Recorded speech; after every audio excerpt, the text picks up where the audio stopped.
We don't talk about Encanto. No, no. We don't talk about Encanto. Even though over a year ago I made a video talking about how I'm gonna watch this movie and give you a review on it, yo.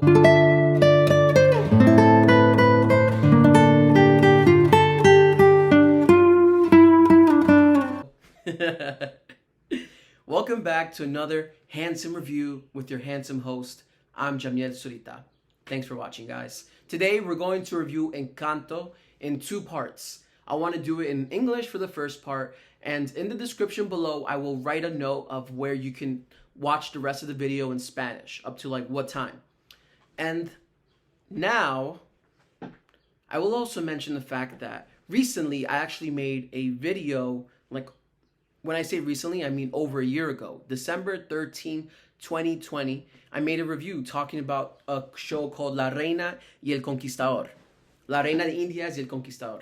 And in that same video, I talked about Encanto, which at the time were like rumors. It wasn't actually confirmed yet until like last year, and then the movie came out last year. And now I finally made a review on it. I've seen it exactly 1, 2, 3 times, including the most recent time being 5-10 minutes before I started making this here video. So now we're going to talk about Encanto. So this movie came out on Thanksgiving, and then it came out on Disney Plus the day before Christmas, so Christmas Eve. I'm going to spoil the movie because I've given you guys some time enough to the point where now probably almost everyone has already seen it. I know it's been a big hit on Disney Plus, so if you haven't seen it, watch it and then come back and finish this video. Thanks, guys. And now I just want to talk about a couple of things that I really liked about it. It made me kind of think about the idea and the importance of story and how it's been used basically since the beginning of time to give us a warning, to show us how to live a fuller, longer life. And I feel like that continues this trend here in this movie. They come up with, very simple lessons that anyone can understand, which is like the idea of, respecting and accepting people as who they are. I think that's a big part of the story, and especially because the protagonists are all family and the main character feels like she doesn't belong. So I really like how adventures and stories were always used for that kind of thing, and that's how I feel about Encanto used here today. I also like the fact that the movie is about a family and most of the movie takes place in one house. So that's kind of funny. They really thought about it. One of the biggest things was always the family dynamic that was displayed in the movie. Whether it was Mirabel not getting powers like the rest of her family, so she really didn't fit in. Also on the roles that they were supposed to fill, because it felt very political. In the movie, there were moments where they were like, when I think her younger cousin, he finally got his powers, and then the grandma was like, now we're gonna have to figure out what to do and how you can service the community.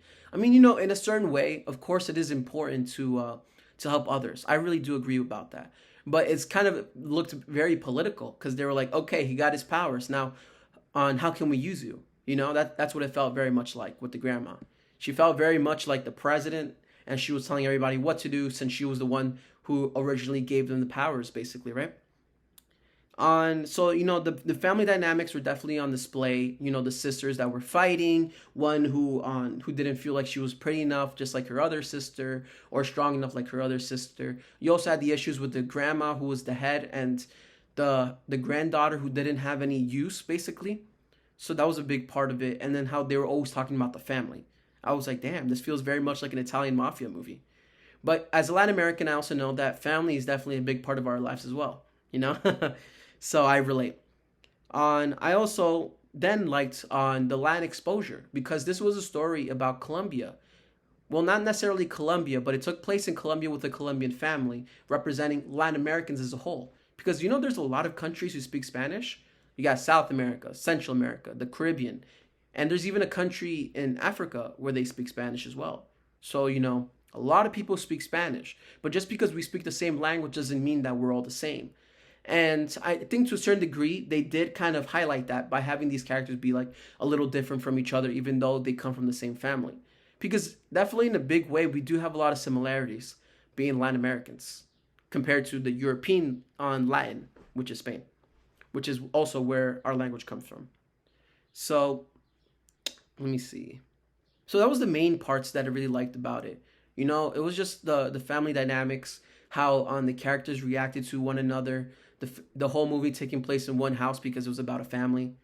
That was very clever.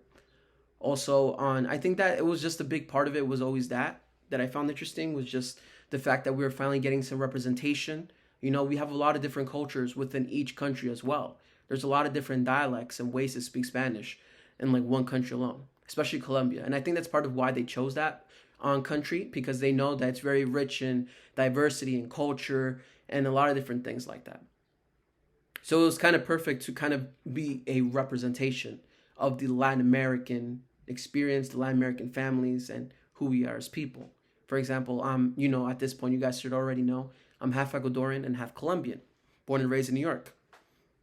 So I got a little bit of everything, you know. On so I always was interested in how Colombia and Ecuador could be represented in North American mainstream content, you know. And so it was pretty cool to get that in a Disney movie because now a lot of more people are going to be talking about Colombia, for example. Now we just need Ecuador. So Disney, let me know when you guys are doing Ecuador so I can join you. That is me showing interest. Don't forget. All right.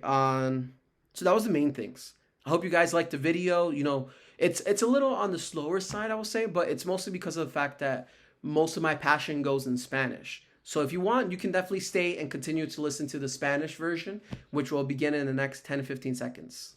Thanks for watching, guys. Give this video a like, subscribe, because next week we will have more to watch.